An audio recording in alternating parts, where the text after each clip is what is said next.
What's up, kids? How are you doing? You okay? Tudo bem com você? A gente começa hoje uma nova playlist, uma nova série em que a gente vai falar como entender tudo em inglês. O vestibular está chegando, o Enem está chegando, você está chegando no final do ano, você tem uma viagem programada, todas as formas de usar o inglês a gente vai encontrar aqui. E hoje a gente fala sobre um tema que arrepia muita gente, que são as preposições em inglês. Então a gente vai ver tudo o que eu sei dentro desse assunto de preposições. Por essa razão, essa aula vai ser um pouquinho mais longa do que as convencionais. Peço que você se acomode aí, que desligue o celular para assistir. Pegue algo para anotar que vale a pena. Também não esqueça, essa aqui é uma videoaula, então você pode pausar alguma coisa e voltar. Eu sei que você não gosta de fazer isso, mas você pode fazer tudo isso. Você já volta e ouve novamente, porque tem muito conteúdo aqui. Na verdade, é tudo sobre as preposições em inglês. E a gente vai dividir essa aula da seguinte forma. Eu vou mostrar para você as 34 preposições mais comuns em inglês, as mais usadas, certo? Também a gente vai ver a diferença daquelas duas que se contrapõem bastante, to e for, e aqui tem muito equívoco de muita gente, tá bom? Depois a gente vai ver o uso do in, do on, do at para tempo e para lugar, que é também que resolve muitos nossos problemas. E por fim, aí eu vou dar para você 4 maneiras, ou seja, as 4 formas em que as preposições aparecem. É por isso que elas parecem estar em todos os lugares e na verdade elas são na realidade um vocabulário super, hiper fundamental para qualquer pessoa que queira usar a língua de maneira com confiança. Esse é o objetivo, aliás, do canal, dar confiança para você usar o seu inglês. Por essa razão, espero que você aproveite bastante esse vídeo. E a gente prossegue o seguinte, ó, tô lá também no Instagram e no Facebook, que tem muita dica lá, todo santo dia tem coisa legal lá, então, por favor, também dá uma chegadinha lá. E aí é o seguinte, deixa seu like, você vai curtir esse vídeo, também inscreva-se no canal se você ainda não é inscrito, tá bom? Depois, deixa sua pergunta na descrição, deixa o seu comentário, que é a parte mais legal do vídeo, mas o mais importante, me paute aqui, deixa o assunto, a pergunta do que você quer saber, tá? Eu vou colocar no próximo vídeo, no vídeo que eu vou fazer, eu vou me basear nos assuntos em que mais me sugerirem, certo? Para quê? Para ajudar o maior número de pessoas, e então essa é a minha missão, essa é a minha função. E também, se você tem alguém que curta o inglês, que está aprendendo inglês, que precisa do inglês, compartilhe o vídeo, é facinho, só compartilhar, tá legal? Então deixa o like, inscreva aí no canal, deixa também o seu comentário, pergunta o assunto e compartilhe o vídeo. Valeu? Thank you so much for that. Vamos começar? Olha só. Então, o que acontece? Vamos falar sobre as 34 preposições mais comuns do inglês. Eu vou botar um monte de palavras aqui, então olho vivo nelas e eu vou falar sobre cada uma delas. E essa parte aqui é a parte do vocabulário. Então, atenção e faça a sua anotação se surgir alguma coisa que seja novidade para você. Observa só. Então, aqui a gente tem o in, o on e o at, que são as mais tradicionais, em que a gente vai ter um capítulo à parte para falar sobre elas. Então, não vou me dedicar a elas aqui agora, certo? Depois nós temos a preposição about, que quer dizer sobre ou a respeito de alguma coisa, tá? Super usada. Assim como a preposição over também. A gente usa game over, mas aquele over não é uma preposição, tá? O over pode ser um sinônimo de about, para falar sobre também alguma coisa. Então veja que o over também tem essa função, certo? Então ele pode trabalhar como sinônimo de about. Mas o contrário do over é o under. Então se over também pode ser sobre alguma coisa, a respeito de alguma coisa, ele também pode ser em cima, que nem aquela história do the book is on the table, the book is over the table, é possível. Então, over quer dizer em cima. E se over também quer dizer em cima, o contrário dele vai ser under, embaixo. Então, over se contrapõe ao under. Over em cima e under abaixo, embaixo. Por que eu estou falando isso? Porque aqui do lado surge o above e o below. Above quer dizer acima e o below quer dizer abaixo. Então veja que há uma diferença entre estar em cima e acima e embaixo ou estar abaixo. Atenção para essa diferença, tá? Então above, acima, começa com azinho de acima, e o below, abaixo, ok? Depois a gente tem in front of, que é na frente de, in front of, dá para perceber literalmente. E o contrário de in front of é o behind, atrás. In front of, behind, atrás, ok? Aí a gente chega no against, que é contra alguma coisa, alguém contra outra, against. O near, que é perto, e que pode funcionar como sinônimo de next to, tá? Near quer dizer perto, next to quer dizer próximo, mas também quer dizer da ideia do lado, ou seja, vai estar perto também, certo? E não use near to, procure não usar near to, que não é um uso bastante comum, a gente fala near to my house, não, near my house, diretamente lá, liga direto lá, tá? Next to, aí vai com to, beleza? Depois um contrário do near, ou um oposto do near, seria o far, far, certo? Se near é aqui, então eu uso near sem a preposição to. Next eu uso junto com to para falar próximo ou do lado. Mas o far, eu digo far from, ou seja, eu vivo longe de algum lugar, far from algum lugar. Então é comum usar o far junto com from, tá bom? Aí nós temos with, que é com, e without, que é sem, também são dois opostos, with and without. Aí nós temos around, que quer dizer ao redor, essa palavra é muito legal, around, até porque a língua dá uma volta na boca, ao redor da boca, around, certo? Quer dizer ao redor, em torno de alguma coisa. O by, que é a preposição usada na voz passiva, quando a gente fala que uma coisa foi feita por alguém, mas eu posso dizer que o by também é, se você, deixa suas compras ali by the door, deixa próximo da porta, certo? Também no horário, a gente fala, a aula começa by 10, aproximadamente pelas 10 horas, então o by tem essa característica, certo? O for e o to, que eu vou falar já já a respeito também, porque eles nos confundem bastante, então segura aqui. Posso interpretar o for como por e o to para, mas nem sempre isso vai funcionar, certo? Mas é uma orientação. O from, que se contrapõe ao to, porque se eu mando um e-mail, o e-mail vem de from alguém, né? O remetente, from alguém, to alguém, ou seja, para alguém, o destinatário. Então, from to, se você trabalha das 10 às 11, from 10 to 11, certo? Atenção para isso. Depois nós temos a expressão of, que esse F tem um som de V, of, e aqui está um erro de pronúncia bastante comum de pronunciar off, não of, com som de V mesmo, que é o tradicional D, e do lado dele tem aí sim o off, que dá essa noção de longe, de fora, de desligado. Lembra que a gente usa aquele negocinho off para manter os mosquitos longe da gente, tá certo?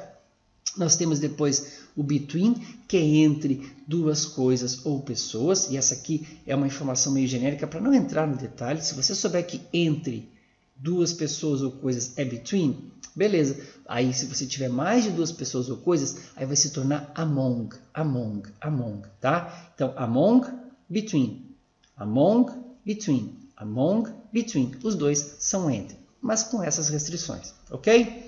Aí a gente chega para o up e para o down, para cima e para baixo, tá bom? Out of, que é fora de algum lugar, certo? Out of, que dá essa noção de fora de algum lugar, tá ali o Dzinho escondido ali entre parênteses. O across, que dá essa noção do outro lado, lembra que isso aqui é uma cross, isso aqui é uma cruz, cross, tá? Então o across, essa noção do outro lado. O since, que é muito usado no present perfect, né? Aquele temido tempo verbal, que é o desde, quando a gente fala desde algum período de tempo, certo? O beside, que quer dizer do lado, e aí ele funciona como sinônimo lá do next to, que a gente mencionou anteriormente, beside, do lado. Existe a palavra besides, com S no final, que quer dizer além disso, mas não é o caso aqui, certo? Aqui beside é do lado, veja que sides, a palavra side quer dizer do lado. Towards, que quer dizer em direção a algum lugar, towards algum lugar, você vai em direção a algum lugar. E o after, que é o depois, e o before, que é o antes. After and before. Beleza? Então aqui a gente apresentou as 34 preposições mais usadas, certo? Se você precisar rever essa parte aqui, interessante a título de vocabulário, ou focar naquela que você não tinha domínio ainda, certo? Porque agora a gente vai dar um passo adiante, que é para falar, então, da diferença entre os erros mais comuns, né, que a gente comete entre to e for, em usar to e usar for. Por quê? Veja bem, a gente usa a preposição to para formar o infinitivo, a forma infinitiva dos verbos. Tá bom? Vamos lá. O que é a forma infinitiva dos verbos? É como os verbos vieram à Terra, é o nome dos verbos. Em português, a forma infinitiva é ar, ir, cantar, comer e dormir.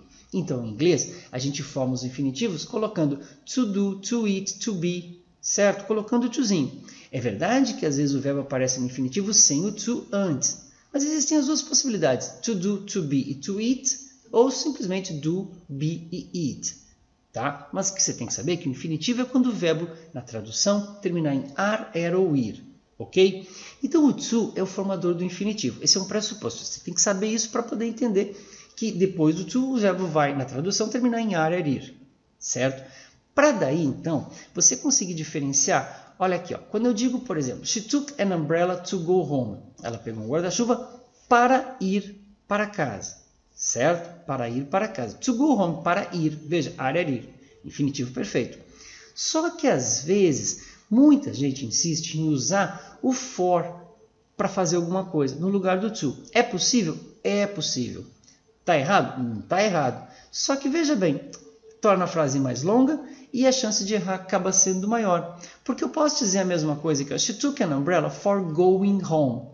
Posso. O que você tem que saber é que o to como forma infinitivo, o verbo vai estar normalzinho do lado dele. Agora, se você usar o for, o verbo vai necessariamente ter que terminar em ing.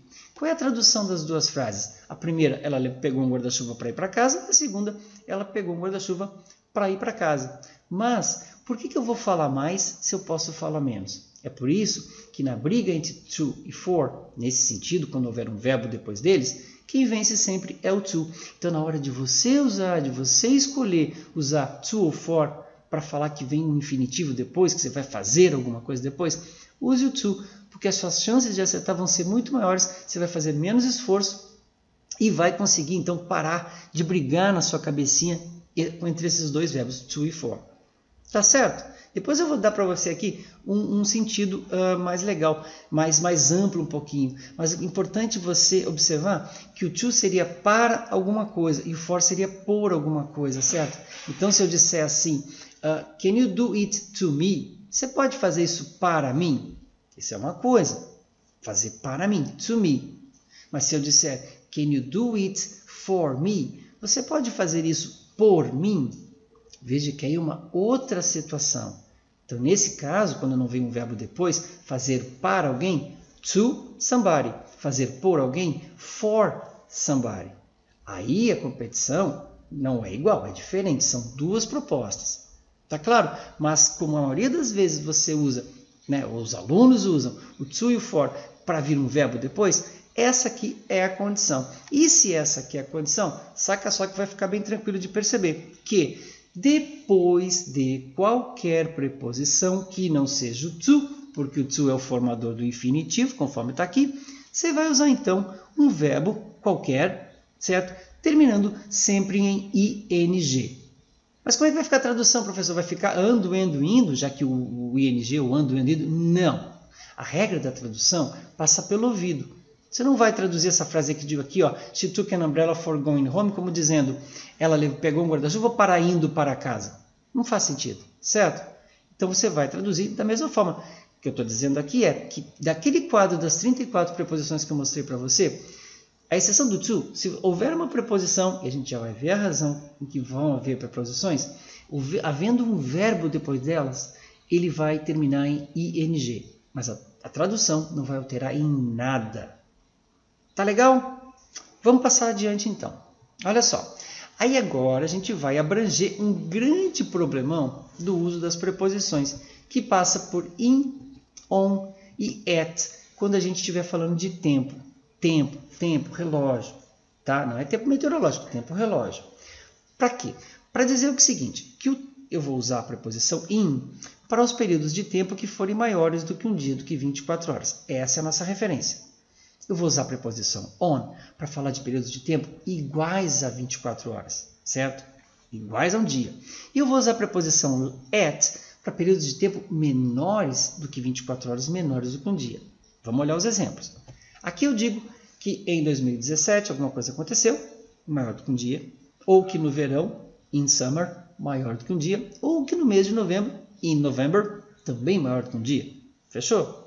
Aqui eu vou dizer que no dia do Natal, on Christmas Day, está ali a palavra dia expressa, Ou no dia 10 de maio, on May 10th, está ali a palavra, o dia está expresso ali. Ou on Friday, o dia também está expresso ali, Friday. Não tem como errar, certo? E para falar então das expressões que falam sobre menores que um dia, at noon é ao meio-dia, veja que é menor do que 12 horas. At 4 p.m., quando a gente vai falar o horário preciso de algo, também at 4 p.m., precisamente às 4 da tarde, menor que um dia. E se eu vou falar que a gente vai se encontrar no jantar? At dinner, o jantar também não leva 24 horas. Tá claro isso? Agora, quando eu pus aqui esse asterisco, é para dizer o seguinte, a gente se refere ao at Christmas time, para falar do tempo do Natal, aquele que começa lá no finalzinho de novembro e vai até o dia 25. Aí, a gente vai usar a preposição at a título de exceção do que eu acabei de dizer. Mas se for o dia do Natal, at Christmas Day. Tá claro? At Christmas time é uma coisa, aí sim é maior que o dia, mas um dia do Natal, Christmas Day, 25th, ok? Ou seja, no dia 25, on é a preposição. Alright? A gente vai agora falar de lugar, as preposições para lugar. E aí a gente tem o in, dando a ideia de dentro, você já sabe disso. O on, dando a ideia de sobre uma superfície, the book is on the table, né? Tranquilo também. E o at vai explicar para nós, vai nos dizer onde alguém está. Onde alguém está, o at. Não esquecendo que o at é o arroba, né? O nome do arroba em inglês é at, certo? Então veja só, vamos confirmar com os exemplos aqui. A gente fala que a gente está dentro do Brasil, perfeito. A gente está dentro da casa, in the house. Ou que alguma coisa está dentro do seu bolso, in the pocket. Tudo dentro, né? Ali tem um perímetro que está lá dentro, aquela coisa que a gente está se referindo. Aquela coisa, ok? Ou também uma pessoa, mas segura lá que eu já vou contrastar aqui. Agora, eu vou dizer que eu estou na rua, on the street, caminhando na superfície da rua. Eu vou dizer também que eu estou sobre a praia, on the beach, certo? E que eu vou estar sempre me referindo a alguma coisa que está na web, on the web. Tudo que for relacionado à web é on the web.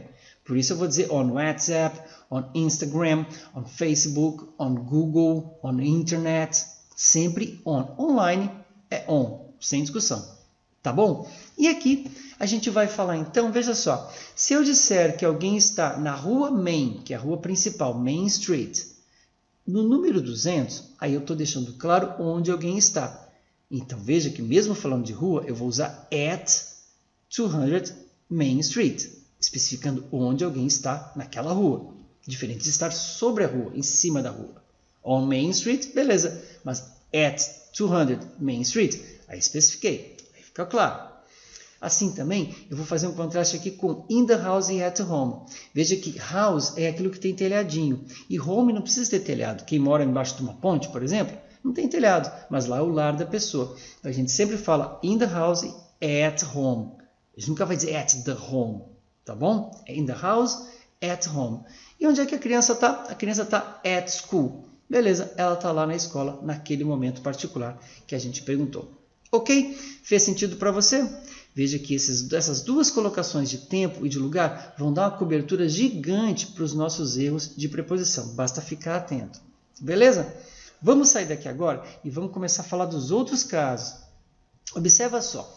Por que eu tenho 4 formas de usar as preposições? São 4 lugares diferentes para usar as preposições. O primeiro deles é na regência dos verbos, em que eu já vou dizer que, por exemplo, quem quer... Tá? O verbo quer é quando a preposição já vem de fábrica junto com o verbo. Quem quer, quer to, want to. É sempre assim. Quem espera, espera por. É sempre assim. Wait for. E quem olha, olha sempre para alguém. Look at.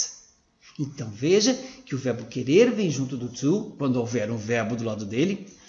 Tá? O wait também vai ter essa noção de wait for, esperar por. Vai ser sempre for depois de wait. E quem olha, olha at. Essas são as regências de como os verbos vieram então para a Terra. Ó, quem é que apareceu lá no fundo lá? Tá certo? Agora estava aqui na porta já, criando caso. Bom, está dormindo, descansando. Depois a gente tem segundo caso, que é a regência dos adjetivos. Também os adjetivos vêm de fábrica com preposições. Então observa que eu tenho aqui, ó, quem tem medo, tá? Quem é afraid of. Afraid of, medo de alguma coisa. Quem é bom em alguma coisa, good at. E quem é ciumento, jealous, é jealous de alguém, tem ciúme, é ciumento, tem ciúme de alguém. Então, essas são as regências das preposições, é assim que elas vieram. Então, observa que as preposições se proliferam, por quê? Porque a gente tem verbos que têm preposições do lado de natureza, certo? Nativamente. Temos preposições que têm também, temos adjetivos que têm preposições do lado dele, né? Sempre do lado deles. E depois nós temos um terceiro caso que são as preposições como locação de lugar, que eu posso dizer dentro do carro, in the car, on the table, que a gente até já explicou, ou out there, lá fora. Então observa que aqui o in dá a ideia de dentro, o on dá a ideia de sobre e o out dá a ideia de lá fora. Então faz sentido também usar as preposições, ou perceber as preposições sendo usadas dando referência a lugar, certo? Aliás, é um uso bastante comum e grande. E para fechar, como se não bastasse, a gente tem um monte de verbo em inglês, certo? Que tem as suas regências, mas tem os verbos frasais, os famosos verbos frasais, em que você pega um verbo e coloca uma preposição do lado deles e transforma o sentido original daquele verbo. Então, find é o verbo encontrar. Find out é o verbo descobrir. Get é o verbo que pode ser ter, obter, tornar-se, ficar, comprar, chegar. Mas aqui get away é fugir, ir para longe, sair daquele lugar, ir para longe daquele lugar. O verbo bring é o verbo trazer. Só que quando eu falo bring up, eu falo em criar. Por exemplo, criar os filhos, bring up the kids. Então você está percebendo que a gente tem os verbos frasais modificando completamente o sentido dos verbos. Aliás, aqui vem uma sugestão. Se o seu nível é básico, intermediário, não se preocupa muito com os verbos frasais. Se preocupa com os outros casos, em entender as regências dos verbos, em memorizar, ou descobrir, ou aprender a regência dos adjetivos e também as preposições quando estão noção de locação. Agora, criar caso, ficar perdendo memória ou dedicando tempo para o verbo frasal, só depois que a gente chegar num nível avançado para se preocupar bastante com eles. Não merece, você não merece isso. Até porque os mais famosos, você já sabe ou vai assimilando assim, né, em todos os lugares. Mas aqui fica mais uma dica. Como é que se aprende preposição? É assistindo a aula do GAFA? Não. Se aprende preposição vendo aquele exemplo, naquele lugar. Sempre que você vir uma preposição, grava lá, marca lá. Ó, como é que ele usou aqui. Ó, como é que foi usado aqui. Ó, como é que foi usado aqui. E assim, assim, assim. E assim você vai colocando para dentro da sua mente, para dentro da sua memória e vai, então, também, mais importante, usar, tá? Sem medo de usar. Beleza? Vamos agora ver exemplos de cada um aqui para a gente explorar mais e a gente está chegando no final. Olha, observa aqui, ó. Regência de verbos. Vou pegar aqui uns recortezinhos. Quem escuta, listen to, sempre. Quem fala, quem conversa, conversa, to, talk to. Quem quer, quer to. Quem vai, vai para algum lugar, go to. E quem precisa, precisa to, need to. Mas não esqueça, eu posso dizer assim, ó, eu preciso de dinheiro, I need money. Aí não vai to. Estou falando que quando houver um verbo depois delas, você vai usar então a preposição to. Mas não quando houver um objeto. Quem quer, por exemplo, eu quero água, I want water. Você não vai usar I want to water, mas você vai usar I want to drink water. E não esquecendo que esse to aqui é formador de infinitivo, né? Então, eu posso dizer I want to go home, eu quero ir para casa. Mas é interessante, porque quando eu falo quero escutar música, listen to music. Então, tem um pouquinho mais de segredo do que eu estou mostrando aqui, embora isso seja bastante suficiente. Esses são alguns verbos regidos pela preposição to. Depois, nós temos verbos regidos pela preposição for. Então, ask a question é fazer uma pergunta. Ask for alguma coisa é pedir por algo. Mudou um pouquinho o sentido. Quem espera, hope, tem esperança, hope for. Espera por dias melhores, hope for. Quem espera, como eu disse antes, espera por alguém, ou espera por alguns minutos, wait for. Quem agradece, agradece por alguma coisa, thank for. E observa que aqui até fica fácil de perceber, né? E quem paga, paga por alguma coisa, pay for. Também aqui fez um pouco de sentido, né? Graças a Deus. Olha agora. Quem vem de algum lugar. Come from. Fechando a boquinha no M, né? Quem sofre de alguma coisa. Suffer from. Quem toma emprestado, borrow, toma emprestado de alguém. Olha a origem aqui, ó. From somebody. Quem escapa da prisão. From prison, por exemplo. E quem se protege de alguma coisa. Se protege da chuva. From the rain. Protect from. Tá legal? Também fez um pouco de sentido. E observa agora. Quem concorda sobre alguma coisa. Agree on. Quem insiste sobre alguma coisa. Insist on. Algo que dependa de algo. Depend on. Muita gente gosta de falar em português e em inglês, né? Ah, isso depende. A resposta é complicada. It depends on blá blá blá. Aí você tem que dar uma explicação depois. Então, cuidado com esse depende do jeito que o inglês pede e do jeito que você usa em português, tá bom? Quem confia, ou quem conta com alguém, count on. E quem confia, rely em alguém, rely on. E teria muitos mais para mostrar aqui. Eu só peguei um recortezinho para dar uma noção para vocês. Mas olha só, tem mais. Vamos agora, então, para a regência dos adjetivos. Mais um pouquinho. Eu tenho que quem tem medo de alguma coisa, afraid of. Quem é orgulhoso, proud, é proud of, orgulhoso de alguma coisa. Quem é ciumento, jealous, é jealous of. Quem é invejoso, tem inveja de alguma coisa, envious of.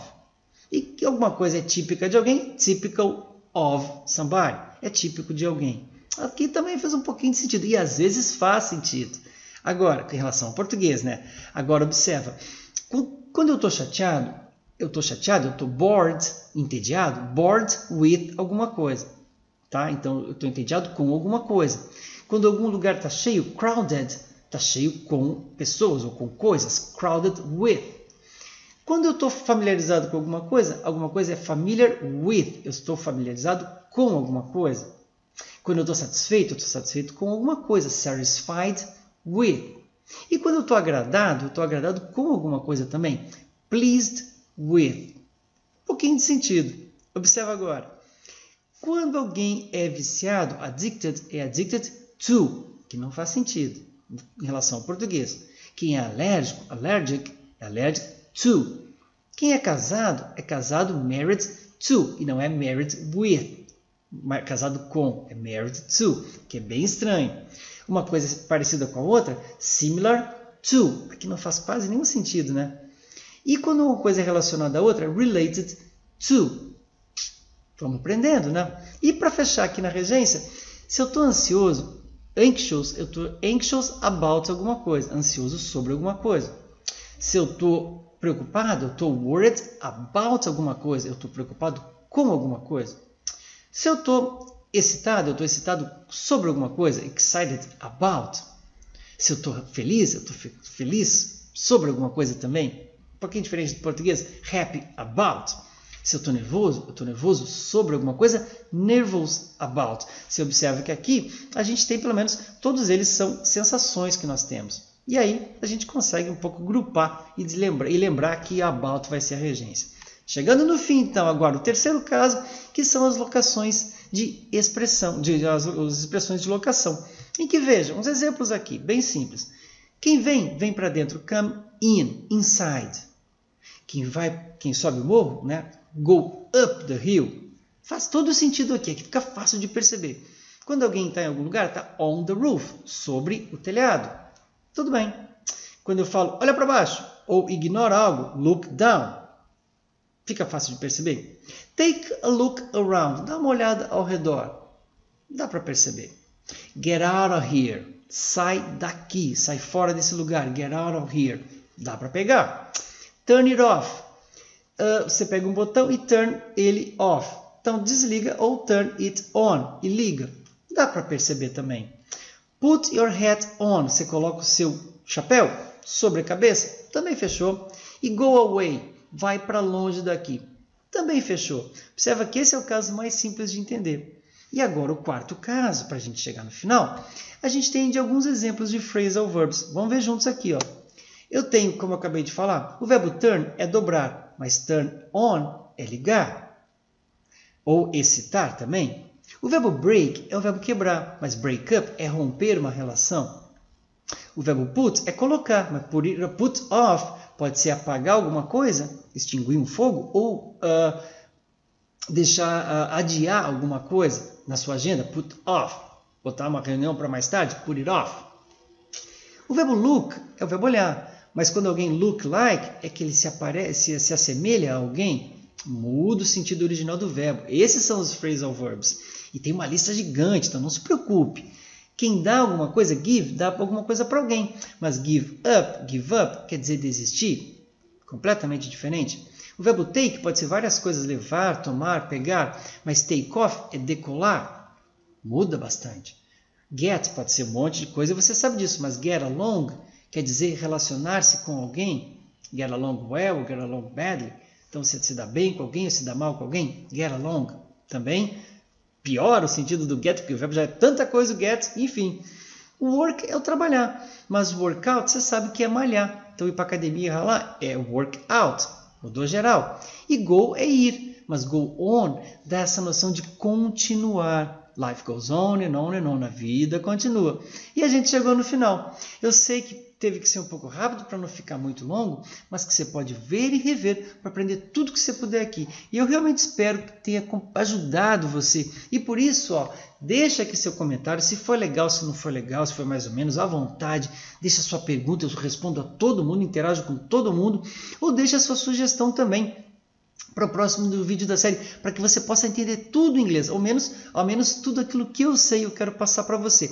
Quer mandar mensagem de áudio? Vai lá no Instagram e manda um áudio lá para eu poder te explicar algo que seja um pouco mais comprido, por exemplo. Vai ser um prazer e é sempre muito legal falar com você, ok? Thank you very much for watching this video. See you next time. Bye bye now and God bless you.